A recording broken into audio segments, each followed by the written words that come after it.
মুচমুচে রসালো মুখে দিলেই জাস্ট মিলিয়ে যাবে, খেতে অসাধারণ লাগে। আসসালামু আলাইকুম, নতুন একটি রেসিপি দেখার জন্য সবাইকে জানাই স্বাগতম। আজ আটা দিয়ে খুবই রসালো আর মুচমুচে ডেনিশ রেসিপিটি আপনাদের সাথে শেয়ার করব। একবার বেশি করে বানিয়ে 6 থেকে 7 দিন বাইরে রেখেই খাওয়া যাবে, নষ্ট হবে না, খেতেও অসাধারণ লাগে। মেহমানদের আপ্যায়নে বা বাচ্চাদের টিফিনে দেওয়ার জন্য পারফেক্ট একটা রেসিপি। আশা করি আজকের সিম্পল এবং সহজ রেসিপিটি আপনাদের অনেক ভালো লাগবে। আর ভালো লাগলে অবশ্যই লাইক দিয়ে ভিডিওটি শেষ পর্যন্ত পাশেই থাকবেন।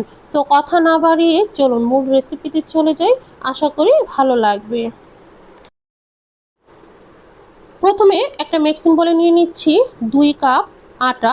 আর এটা আটা, ময়দা নয়। আপনারা ইচ্ছে করলে আটার পরিবর্তে ময়দা ব্যবহার করতে পারেন। স্বাদ পরিমাণ লবণ দিয়ে দিচ্ছি। এরপর দিয়ে দিচ্ছি 1 টেবিল চামচ চিনি। চিনিটা আপনারা ইচ্ছে করলে স্কিপ করতে পারেন, তবে চিনিটা দিলে ডেনিশটা খেতে বেশি ভালো লাগে। এরপর দিয়ে দিচ্ছি 2 চা চামচ ঘি। ঘিয়ের পরিবর্তে এখানে তেল দেওয়া যাবে, তবে ঘিটা দিলে ডেনিশটা খেতে বেশি ভালো হয়। এবার হাত দিয়ে ভালোভাবে ঘষে ঘষে মেখে নিতে হবে। আর ডেনিশটা কতটা মুচমুচে হবে তা ডিপেন্ড করে এই মাখার উপর।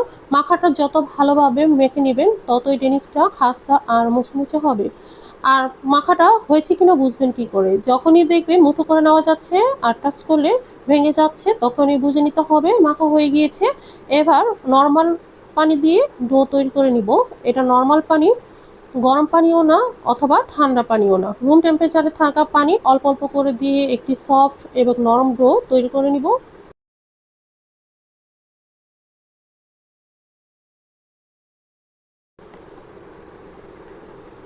আর এখানে আটা বা ময়দার পরিমাণটা আপনারা ইচ্ছে করলে আপনাদের প্রয়োজন অনুযায়ী বাড়িয়ে নিতে পারেন। তো আমি অল্প করে বানিয়ে আপনাদেরকে দেখিয়ে দিচ্ছি। ডোটা তৈরি করে নিলাম আর এরকম সফট হবে। এবার ঢাকা দিয়ে ঢেকে 10 মিনিটের জন্য রেস্টে রেখে দিব। 10 মিনিট পর ফিরে আসলাম। এদিকে ডোটা আমাদের পুরোপুরি সেট হয়ে গেছে আর অনেকটাই সফট হয়ে গিয়েছে।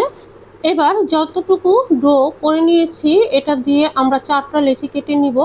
আর 4টা লেচি সমানভাবে করে নেবেন যাতে ছোট বড় না হয়। রেসিপিটা খুবই সহজ, যে কেউ প্রথম দেখাতেই করে নিতে পারবেন।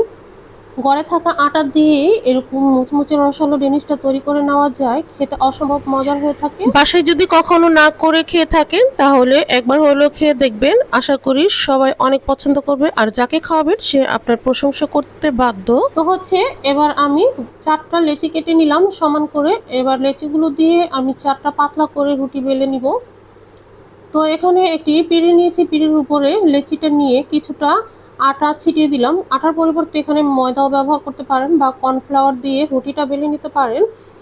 এবার পাতলা করে রুটিটা বেলে নিচ্ছি।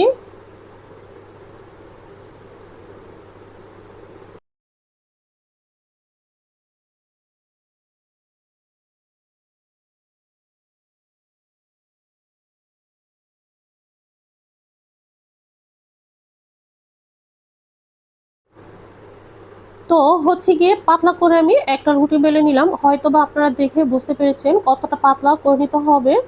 ঠিক এরকম পাতলা করে নিতে হবে। আর আমি সেমভাবে 4টা রুটি বেলে নিয়েছি। এবার একটি তেলের মিশ্রণ তৈরি করে নিব। এখানে 1 টেবিল চামচ কর্নফ্লাওয়ার, 2 টেবিল চামচ রান্নার রেগুলার সয়াবিন তেল নিয়ে ভালোভাবে মিশিয়ে নিচ্ছি। এখানে কর্নফ্লাওয়ারের পরিবর্তে আটা বা ময়দাও ব্যবহার করা যাবে, তবে কর্নফ্লাওয়ারটা দিলে বেশি ভালো হয়। এবার তেলের মিশ্রণটা এখানে 1 চামচ দিয়ে ভালোভাবে রুটির উপরে মেখে নিব। মেখে নেওয়া হয়ে গেলে আরেকটা রুটি এটার উপরে বসিয়ে দিব। বসিয়ে নেওয়ার পর দেন আবারও তেলের মিশ্রণটা দিয়ে মেখে নিব। তারপর আবার আরেকটা রুটি দিয়ে দিব। সেমভাবে আমি 4টা রুটি দিয়ে দিব।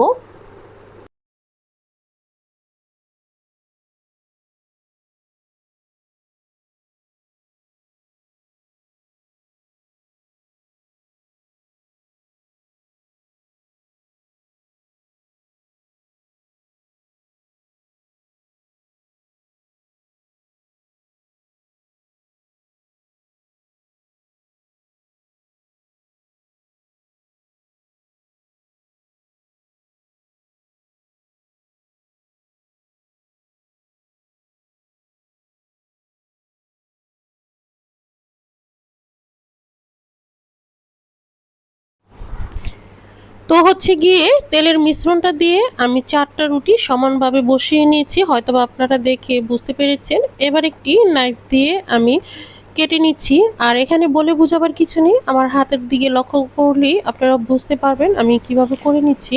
তো কেটে নেওয়ার পর হাত দিয়ে আলতোভাবে এভাবে টেনে গোল করে রোল করে নিব পেঁচিয়ে পেঁচিয়ে। তো একটা আমি পেঁচিয়ে গোল করে নিলাম। আপনাদের সুবিধার্থে আমি আরও কিছু কেটে তারপর পেঁচিয়ে দেখিয়ে দিচ্ছি কিভাবে ডেনিসের শেপটা আপনারা করে নেবেন। বানানোটা খুবই ইজি, যে কেউ প্রথম দেখাতেই করে নিতে পারবেন। আর এই ডেনিসটা দোকানের ডেনিসের থেকেও অনেক মজার হয়ে থাকে। বাসায় একবার হলেও ট্রাই করবেন, আশা করি ভালো লাগবে।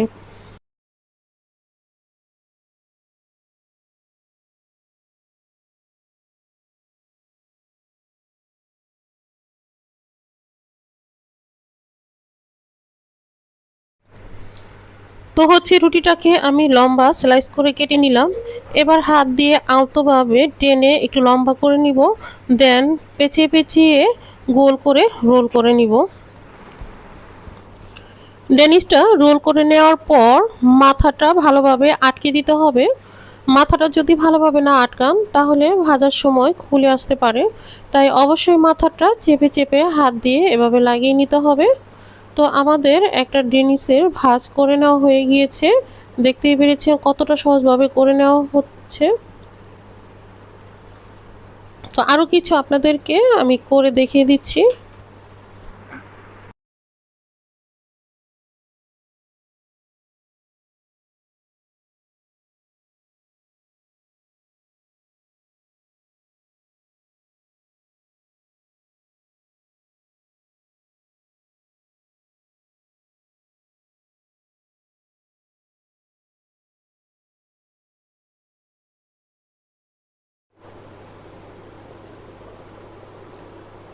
সবগুলো রোল করে নিয়েছি, আর দেখতেই পেরেছেন ডেনিসের লেয়ারগুলো কত সুন্দর হয়েছে। এবার ডেনিসটাকে আরও পাতলা করে নিব, সেজন্য আলতোভাবে হাত দিয়ে প্রেস করে প্রথমে ছড়িয়ে নিব, পরে বেলুন দিয়ে বেলে নিব। বেলার সময় অবশ্যই হালকা হাতে বেলে নিতে হবে, বেশি চাপ দিয়ে বেললে লেয়ারগুলো মুছে যেতে পারে। তাই আবারও বলে দিচ্ছি, আলতো হাতে বেলে নিতে হবে, বেশি চাপ দেওয়া যাবে না। তো আলতো হাতে বেলে ডেনিসের সাইজে আমি করে নিচ্ছি। আর এই ডেনিসটা 1/2 ইঞ্চি পরিমাণ মোটা রাখতে হবে। একটা ডেনিস আমি করে দেখিয়ে দিলাম, আর দেখতে পেরেছেন কত সুন্দর হয়েছে, আর 1/2 ইঞ্চি মোটা করে নিয়েছি। এভাবে আমি সবগুলো ডেনিস তৈরি করে নিব। তো হচ্ছে সবগুলো ডেনিস আমি তৈরি করে নেওয়া হয়ে গিয়েছে, দেখতেই পেরেছেন মাশাআল্লাহ কত সুন্দর হয়েছে। এবার চলুন কিছুটা ডেনিস আপনাদেরকে ভেজে দেখিয়ে দিচ্ছি। চুলায় একটা প্যান বসিয়ে পর্যাপ্ত পরিমাণ তেল দিয়ে হালকা গরম করে নিয়েছি। এবার ডেনিসগুলো ছেড়ে দিব। অবশ্যই তেলটা হালকা গরম করে নিতে হবে, বেশি গরম করা যাবে না। আর এই ডেনিসটা কম আঁচে কম হিটে ভেজে নিতে হবে,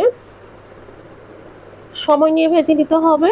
যদি আপনি তাড়াহুড়ো করে কম সময়ে চুলার হিট বাড়িয়ে ভেজে নেন তাহলে ডেনিসটা ভিতরে কাঁচা থাকবে, ডেনিসটা ভালো হবে না, তাছাড়া খেতেও ভালো লাগবে না, মুচমুচে হবে না।